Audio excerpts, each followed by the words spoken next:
জায়গা দেখিয়েছি যেখানে ধান ক্রয় কেন্দ্রে এমনিতে তোলাবাজি হয় কৃষকদের কাছ থেকে, কৃষকদের পেটে লাথি মারা হয়, শুধু নয় সেখানে ফোড়েও ঢুকে যাচ্ছে। এবং এটা আজকের নয়, বহু দিনের সমস্যা। কিন্তু সেই ফোড়েদের লোকাল অ্যাডমিনিস্ট্রেশন ব্যবস্থাই নিচ্ছে না। তবে আমরা খবর করার পর কয়েকটি জায়গায় ব্যবস্থা নিয়েছে। আর দেগঙ্গায় ফোড়েদের কারসাজি, বানচাল, অসাধু উপায়ে ধান বিক্রি রুখে দিলেন দেগঙ্গার খাদ্য কর্মাধ্যক্ষ। নিশ্চয়ই এইভাবে যদি সত্যি এগিয়ে আসেন আপনারা, তাহলে কৃষকরা ঠিকঠাক দামটা পাবেন। কথা বলবো প্রতিনিধি জিয়াউলের সঙ্গে। জিয়াউল, কি হলো ঘটনাটা? দেখ, ঘটনাটি হচ্ছে অসাধু ফোড়েদের হাত থেকে একেবারে সরাসরি ধান উদ্ধার। প্রায় 400 বস্তা ধান উদ্ধার করলো কে? দেগঙ্গার খাদ্যের কর্মদক্ষ সাইফুল ইসলাম। তার স্পষ্ট দাবি যে প্রতিনিয়ত এই রাস্তা দিয়ে ধান যাচ্ছে, কোথায় যাচ্ছে তার একটা আগ্রহ হয়। অর্থাৎ তিনি আজকে যখন রাস্তায় নামলেন, দেখা যাচ্ছে পরপর ওই মোটর ভ্যানে প্রায় 400 বস্তা ধান যাচ্ছে। কোথা থেকে যাচ্ছে? হাড়োয়ার একটি হাট থেকে ধান কিনে যাচ্ছে দেগঙ্গা কৃষি মান্ডিতে। ফলে এখানে কৃষি মান্ডির ধান, এখান থেকে সরকার ধান ক্রয় করছে। কিন্তু দেখা যাচ্ছে কৃষকদের দাবি যেটা, কৃষকরা বারবার বলছে যে তারা 2 বছর, 2.5 বছর, 3 বছর ধরে ধান বিক্রি করবেন বলে কৃষি মান্ডিতে যাচ্ছেন, কিন্তু তাদের কাছ থেকে ধান নেওয়া হচ্ছে না। ধান নেওয়া হচ্ছে কাদের কাছ থেকে? ফোড়েদের কাছ থেকে। এখানেই প্রশ্ন। মুখ্যমন্ত্রী বারবার বলছেন এবং কৃষকরা বলছেন যে তারা ঠিক মতন কৃষি কাজে, অর্থাৎ কৃষক যে সবজি বা ধান, সেগুলো তারা ঠিক মতন দাম পাচ্ছে না। তার জন্যই ব্লকে ব্লকে কৃষি মান্ডি করা হয়েছে। সেখানেই কৃষকরা ধান নিয়ে আসবেন এবং সেখান থেকে বদলের কথাও বলা হয়েছিল। জিয়াউল, একদম দেখো, সেখান থেকে এই দাম পাবার জন্যই কৃষক মান্ডি করা হয়েছে। কিন্তু দেখা যাচ্ছে সেই কৃষক মান্ডিতেই ফোড়েদের রাজ। অর্থাৎ সেই ধান আসছে, ফোড়েরা নিয়ে আসছে এখান থেকে ধান, তাদের কাছ থেকে ক্রয় করছে। এবং চাষিদের এখানেই প্রশ্ন যে এখানে সরকারি আধিকারিকরা যদি যুক্ত না থাকতে পারে, তাহলে এই ধানগুলো কিভাবে ফোড়েরা এখানে বিক্রি করছে সরাসরি ভাবে। ফলে এখানেই প্রশ্ন। খাদ্য কর্মাধ্যক্ষ তিনি আজকে যে অভিযানটা চালালেন, 400 বস্তা ধান উদ্ধার করলেন ফোড়েদের হাত থেকে। কৃষকরা কি বলছেন দেখুন। আজকে ধান নিয়ে যাচ্ছে আমাদের এই যে মানে ওই যে খাদ্য দপ্তরের যে ওই কর্মদক্ষ আছে, উনি আটকেছে যে আমাদের এলাকার চাষি যখন ধান পাচ্ছে না, ধান দিতে পারছে না, তখন বেড়া ধান দেবে কেন? ওই কারণে উনি আটিয়েছে। মানে ধানগুলো অন্য জায়গা থেকে কেনা হচ্ছে, অন্য জায়গায় হাটের দাম ব্যবসাদারেরা ওই হাটের ওই যে মানে স্বয়ং ওই যে হাট মালিক, আড়তদার পর্যন্ত ওদের সঙ্গে যোগাযোগ আছে। আচ্ছা। আর আমাদের ধানগুলো আমরা কম দামে বেচছি মার্কেটে। হাট থেকে ধান কিনে কিসের মাটিতে দিয়ে আসছে? ব্যবসাদারেরাই দিচ্ছে। জিয়াউল, সাইফুল সাহেব তো আজকে এলেন, কিন্তু এই রকম ফোড়েদের দৌরাত্ম্য কি বন্ধ হবে? ফোড়েদের পর্যন্ত কি হাত পৌঁছেছে প্রশাসনের? দেখো, এখানেও এই খাদ্যের কর্মদক্ষ এখানেও তার স্পষ্ট দাবি যে তিনি বারবার বলছেন, কিন্তু অর্থাৎ যারা ফোড়েদের কাছে ধান কিনছে সেই পর্যন্ত যাবার তার ক্ষমতা নেই। তার এর আগেও তিনি একাধিকবার বলেছেন, ব্লকে বলেছেন, রাজনৈতিকভাবে তিনি বলেছেন, কিন্তু তার কথা কোনো কর্ণপাত হয়নি। তিনি কৃষি মান্ডিতে এসেও বলেছেন, যারা ধান কেনেন, ধান সরকারিভাবে ক্রয় করে, তাদেরকেও বারবার বলছেন, তাদেরকেও আঙুল দিয়ে দেখিয়ে দিচ্ছে যে এখান থেকে ধান আসছে অবৈধভাবে এবং সেটা সবটাই ফোড়েরাজ, তারাই বিক্রি করছে, এখানে কৃষকদের ধান কেনা হচ্ছে না। এত বলার পরেও কোনো কাজ হয়নি। ফলে তিনি সরাসরি আজকের পথে নামলেন এবং 400 বস্তা যে ফোড়ের রাজ, অর্থাৎ সেখান থেকে ধান ক্রয় করে এই দেগঙ্গা যে বন্ধ হওয়ার নয়। খাদ্য কর্মাধ্যক্ষ তিনি গিয়েছিলেন, তার সাধু উদ্যোগ, কিন্তু এই একজনের পক্ষে কি সম্ভব? তাহলে তো সরকারি অফিসাররাই জড়িত, এটাই তো উঠে আসে। কারণ এই ফোড়ে রাজত্ব বন্ধ করবে কে? এটাই তো প্রশ্ন উঠছে। একজনকে দিয়ে তো হবে না, আপনার চারপাশে আরো কত লোক আছে, তারাই তো জড়িত। ভ্যানওয়ালারা যারা নিয়ে আসছিলেন এই ধান, 400 বস্তা ধান, তারা কি বলছেন দেখুন। হাটের থেকে আমাদের গোলা থেকে পাঠিয়েছে, এই কাটিকপুর ক্যাম্পে যাওয়ার কথা হয়েছে। এখানে কিছু হয়নি, এখানে দাঁড়াতে বললাম, দাঁড়িয়েছে, ধান দাঁড় করাতে বললো। আচ্ছা, কৃষির জন্য দাঁড়াতে বললো। কি বিষয়ে মানে আমরা গোলায় কাজ করি, গোলা থেকে আমাদের প্রতিদিনে দেখা হলো হাবড়া পাঠাচ্ছে, বদরে পাঠাচ্ছে, চাতাল পাঠি, কখনো মালদিতে পাঠাচ্ছে। আজকে কিষাণ মান্ডিতে পাঠাচ্ছিল, তাই তো? খাদ্য কর্মাধ্যক্ষ যিনি গিয়েছিলেন আজকে কি বলছেন দেখুন। না, এর সঙ্গে কারা যুক্ত থাকে ওর আমি সেই জায়গা পর্যন্ত পৌঁছতে পারিনি, কারণ আমি শুধু কয়েকটা নাম পেয়েছিলাম, তারপর ব্যালেন্সটা তারা চুপ হয়ে গেছে। কিন্তু এরা চেপে থাকবে না। আমার পঞ্চায়েত সমিতির কেউ এতে জড়িত আছে বলে আমার মনে হয় না। কিন্তু আপনারা অভিযোগ করেছেন যাদের যে কটা নাম পেয়েছিলেন ফোরেদের? নাম পেয়েছে আমি তো বিষয়টা তো পুরো তো বিডিও সাহেবের ঘাড়ে ছেড়ে দিচ্ছি। কাদের ইন্টার হচ্ছে সেটা পুলিশ তদন্ত করবে। এ তো আমি তদন্ত করার অফিসার তো নই। আমাকে শুধু ধরে আমাকে শুধু আটকার ব্যাপারে আমি আটকে দিচ্ছি। ব্যালেন্স খেলাটা খেলা যারা যারা দায়িত্ব আছে যদি পরপর যদি খেলে তাহলে তদন্ত হবে। একেবারেই যাদের দায়িত্ব তারা দায়িত্ব পালন করুক, আমরা দেখবো জিয়াউল, আমরা নজর রাখবো। আর একটা পঞ্চায়েতের খবর দেখাই চন্দ্রকোনায়, ইন্দাস চন্দ্রকোনার। দেখুন, নদীর বুকে একটা সাঁকো করে দিতে পারেননি, একটা ব্রিজও করে দিতে পারেননি, একটা কাঠের সেতুও করে দিতে পারেননি। কি সুন্দর রাস্তা করে দিয়েছেন কেঠিয়া নদী। এই নদী কখনো এইভাবে বাঁধা যায়? ভয়ঙ্কর অবস্থা হয়। আমরা দেখেছি, কোথায় দেখেছি? উত্তরাখণ্ডে বারবার দেখি। আর এখানে কি সুন্দর নদীতে মাটি ফেলে ফেলে ফেলে ফেলে রাস্তা হয়ে গেল। কথা বলবো প্রতিনিধি সুকান্তর সঙ্গে। হ্যাঁ, দেখুন রাস্তা হয়ে গেল। স্থানীয়রা কি বলছেন দেখুন। এটা এখন দেখুন তো ব্রিজ তো নেই নদীর উপর। আমাদের এখানে স্থানীয় যে পঞ্চায়েত, এই পঞ্চায়েতের উদ্যোগী রাস্তা করে দিয়েছে, আমরা পারাপার করছি। হ্যাঁ, বন্যার সময় একটু অসুবিধা হয়, নৌকা চলে, হ্যাঁ নৌকায় যাতায়াত হয়। তারপরে নৌকা বন্ধ হয়ে যেতে, নদীর জল মরে যেতে স্থানীয় আমাদের যে পঞ্চায়েত থেকে মাটি ফেলে সাঁকো দিয়ে এই রাস্তাটা করে দিয়েছে, এটা এখন যাতায়াত হচ্ছে। সত্যি তাই। আপনাদের কি দোষ? আপনাদেরকে একটা রাস্তা করে দিয়েছে, 4 চাকা চলছে, ভারী যানবাহন চলছে, আপনারা তো বলবেন, সাধু দেবেন পঞ্চায়েতকে। কিন্তু এই নদী কোনো না কোনো দিন আপনাদের ওপরেই প্রতিশোধ নিতে পারে, এটা জেনে রাখুন। পঞ্চায়েত এখানে মাটি ফেলার নামে, আবার বলছি, টাকা কামিয়েছে। না হলে এই রাস্তা তৈরি করবে কেন? কেন একটা ব্রিজের উদ্যোগ নেবে না? কেন একটা কাঠের সেতু বা বাঁশের সাঁকো তৈরির উদ্যোগ নেবে না? পঞ্চায়েত কি বলছে দেখুন। মানে আগে যে গভর্নমেন্ট চলেছে সেই সময় উন্নতি তো হয়নি। মামাটি মানুষের সরকার, যথেষ্ট চেষ্টা করছি আমরা যাতে সব জায়গায় উন্নয়ন পৌঁছানো যায়। ওই সমস্যা মেটানোর জন্য আমরা ডিএম সহ নানা এরিয়ায় আমরা অ্যাপ্লিকেশন পাঠিয়েছি। আগামী দিনে অবশ্যই ওই সমস্যা মিটবে এই আশা রাখি। না, পোল ছিল আগে, পোল বন্যাতে ভেঙে গেছিলো। তারপরে আমার যখন জল থাকে নদীতে তখন গ্রাম পঞ্চায়েত থেকেই নৌকোর ব্যবস্থা করা হয়। তারপরে এখন নদীতে জল অনেকটা কমে গেছে, আর নৌকা চলে না। তার জন্যই আমাকে এই কালভার্ট স্যাকো দিয়ে কিন্তু মানুষের মানে পারাপারের জন্য সুবিধার জন্য আমাকে এটা করতে বাধ্য হয়েছে। না, আমরা সেইভাবেই কিন্তু এটা করেছি যে বন্যা আসলে বা জল বাড়লে নদীর গতিপথের কোনো সমস্যা হবে না। আমরা সেরকমভাবেই ব্যবস্থাটা করেছি, শুধুমাত্র মানুষের মানে পারাপার করার জন্য। একটা স্বাস্থ্য কেন্দ্র দেখাবো। এর আগে অনেকগুলো স্বাস্থ্য কেন্দ্র আমরা দেখিয়েছি, কখনো কোনো চিকিৎসক আসেন না, কখনো বেহাল অবস্থা। এই স্বাস্থ্য কেন্দ্রের কি জন্যে যান মানুষ? স্বাস্থ্য কেন্দ্রে যান, হাত পা ভাঙলে পরে যান, চিকিৎসা করাতে যান অনেক অন্য। এখানে স্বাস্থ্য কেন্দ্রেরই হাত পা ভাঙা, দেখুন কি অবস্থা।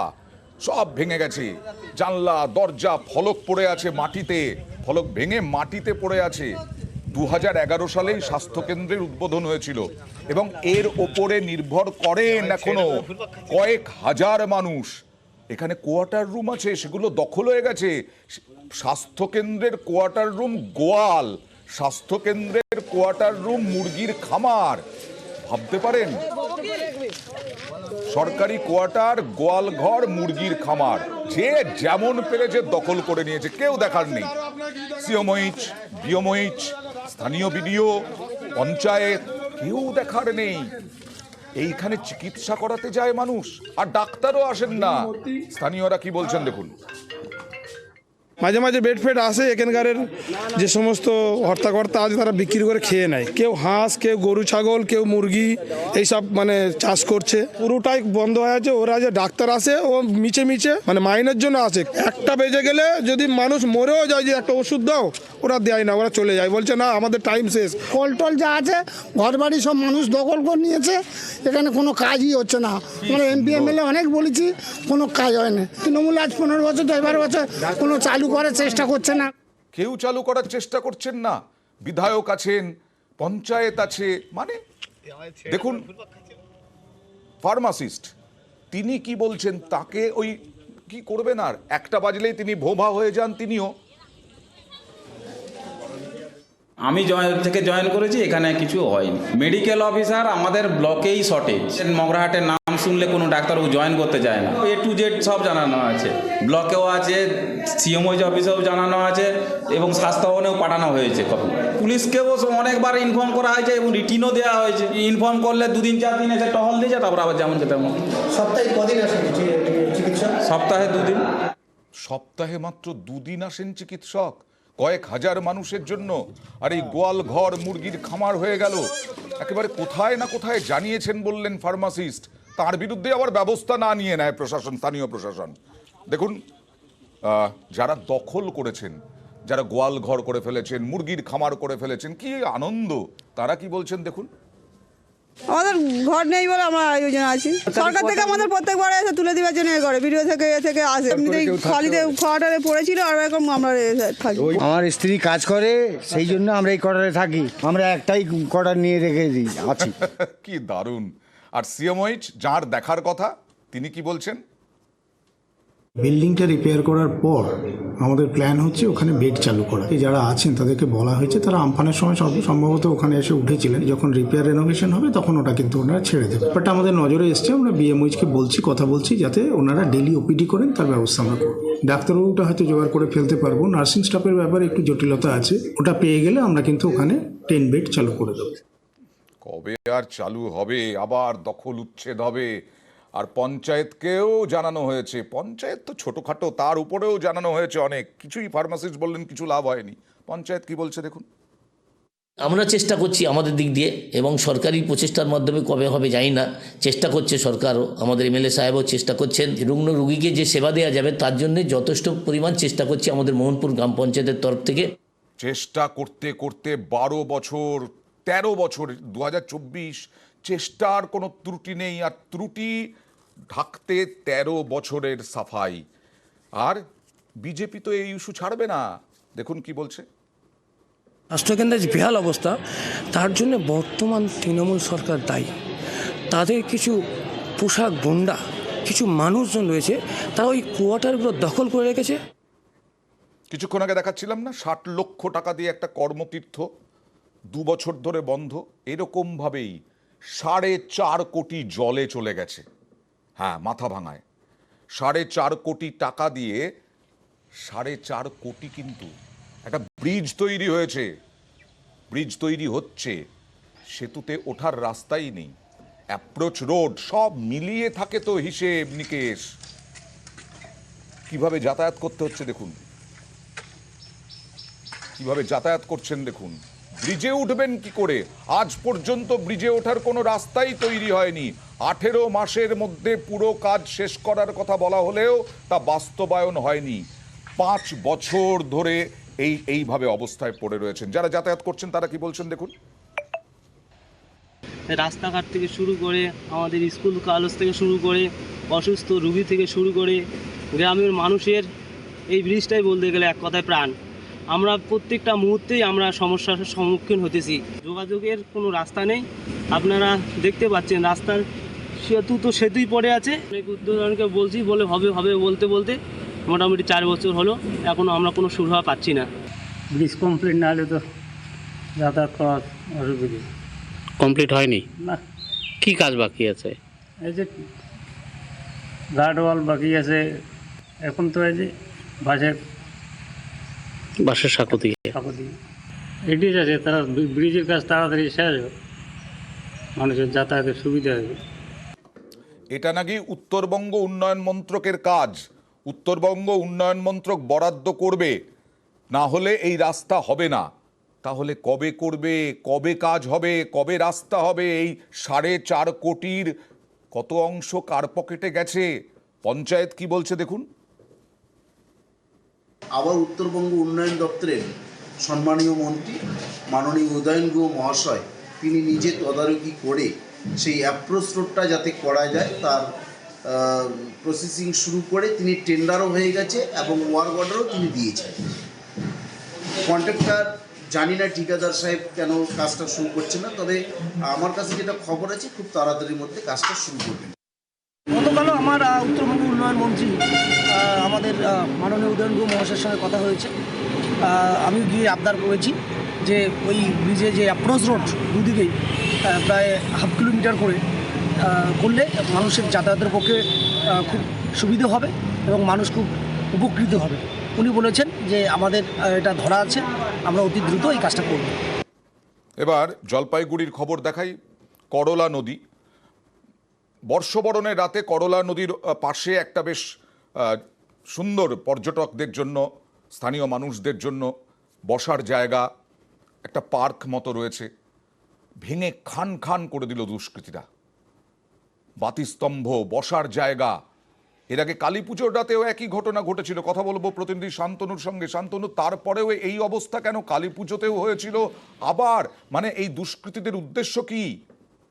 দেখো, প্রতিবারই কিন্তু প্রশাসনকে বলা হয়, স্থানীয় বাসিন্দা যারা এই রাস্তা দিয়ে চলাচল করেন, বিশেষ করে যারা প্রাপ্ত ভ্রমণে বেরোন এবং সন্ধ্যায় ভ্রমণের জন্য এই রাস্তাটাকে ব্যবহার করেন, তারা কিন্তু বারবার কিন্তু প্রশাসনের দৃষ্টি আকর্ষণ করে বলছেন যে সন্ধ্যা হলেই কিন্তু এখানে দুষ্কৃতীরা রীতিমতন স্বর্গরাজ্যে পরিণত হয়েছে। এখানে এসে মদ জুয়ার আড্ডা থেকে শুরু করে সাধারণ মানুষকে বিরক্ত করা সমস্ত কাজকর্ম, অসামাজিক কাজকর্ম এখানে হচ্ছে। তারপরেও প্রশাসন থেকে কিন্তু কোনো পদক্ষেপ নেওয়া হয়নি। কালী পুজোর রাতে যে ঘটনা ঘটেছে, প্রচুর সংখ্যায় সম্পত্তি নষ্ট করা হয়েছে, বসার জায়গা, রেলিং, বাতিস্তম্ভ ভেঙে ফেলা হয়েছে এবং তারপর কয়েকদিন বন্ধ থাকার পর আবার কিন্তু একই ঘটনা গতকাল রাতে এবং তার আগের দিন 31 তারিখ রাতেও কিন্তু পরপর হামলা চালায় দুষ্কৃতীরা। বলা হচ্ছে যে দুটো দুষ্কৃতী গোষ্ঠীর মধ্যে কিন্তু সংঘর্ষ হয়েছে এবং তার ফলস্বরূপ এখানে যারা বসার জায়গা বানানো হয়েছিল সেটাকে ভেঙে দেওয়া। আন্ডারে পুরসভা কি করছে? হাইকোর্টের বিচারপতিদের আবাসন নাকি এখানে জেলা শাসক, পুলিশ সুপারের দফতর? মানে বোঝা গেল না। এইভাবে বারবার দুষ্কৃতী হানা হবে, অসামাজিক কাজকর্ম হবে, আর এরা ঠুটো জগন্নাথের মতো বসে থাকবে পুরসভা? দেখো, পুরো কর্তৃপক্ষ যেটা বারবার করে বলছেন যে তারা পুলিশ প্রশাসনকে বলছেন পুলিশ প্রশাসন পদক্ষেপ নেবে, কিন্তু পদক্ষেপ যে হচ্ছে না তার প্রত্যক্ষ প্রমাণ কিন্তু আজকের এই ঘটনা। কারণ মাস দুয়েকের ব্যবধানে আবার ঘটনা ঘটলো, আবার সরকারি সম্পত্তি ক্ষতিগ্রস্ত হলো। সরকারিভাবে যেটা তৈরি করা হয়েছিল সাধারণ মানুষের চলাচলের জন্য, রাস্তাকে সুন্দর করে তৈরি করা হয়েছিল যাতে পর্যটকরা এসে এখানে বসতে পারেন, তারা করলা নদীর দৃশ্য উপভোগ করতে পারেন। কিন্তু দেখা যাচ্ছে সেই দৃশ্য উপভোগ করা তো দূরের থাকা, সন্ধ্যা নামলেই রাস্তা দিয়ে চলাচল কিন্তু একটা রীতিমতো আতঙ্কের হয়ে দাঁড়িয়েছে। পুরসভা বলছে মানুষকে সচেতন হতে হবে। যেটা প্রশাসনিক কাজ করার কথা সেখানে মানুষ প্রশাসনিক কাজ করবেন, আর সচেতন কিভাবে হবেন? ওখানে গিয়ে বসতে পারবেন? ওখানে গিয়ে আড্ডা দিতে পারবেন মানুষ? এই দুষ্কৃতীদের তাণ্ডবের মধ্যে পড়বেন না? কে গ্যারান্টি দেবে?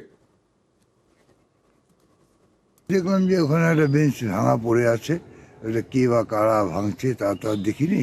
আমি মর্নিং ওয়াক করতে এসে দেখি রাস্তায় নোংরা জঞ্জাল সবই আছে। হ্যাঁ, কিন্তু তিন চারটা পথবাতিও ভেঙে পড়ে আছে। রাত্রিবেলা কে বা কারা করে, সকলকেই সচেতন হইতে হবে। মানে পৌরসভার তরফ থেকেও যাতে একটু এখানে ডিউটি টিউটি করে, বা পুলিশ যাতে একটু সন্ধ্যাবেলায় পাহারা টাহারা দেয়, তার ব্যবস্থা করলে ভালো হয়। কালী পুজোর সময় একবার ঘটেছিল, আবার সেকেন্ড টাইম ঘটলো। আমার মনে হয় পুলিশ প্রশাসনের ওখানে টহল বাড়ানো উচিত। আমি নিজেও সুপারিনটেন্ডেন্ট অফ পুলিশকে অনুরোধ করবো, এছাড়া আইসি কোতোয়ালিকেও বলবো, এবং এছাড়া এলাকার মানুষকেও সজাগ হতে হবে যে কারা করছে, তাদের সম্বন্ধে সঠিক তথ্য পুলিশকে দিতে হবে। কারণ এটা তো পৌর প্রশাসন তো আর ল অ্যান্ড অর্ডার দেখে না। কিন্তু আমি নিজে উদ্যোগী হয়ে এসপি এবং আইসির সাথে নিজে কথা বলবো।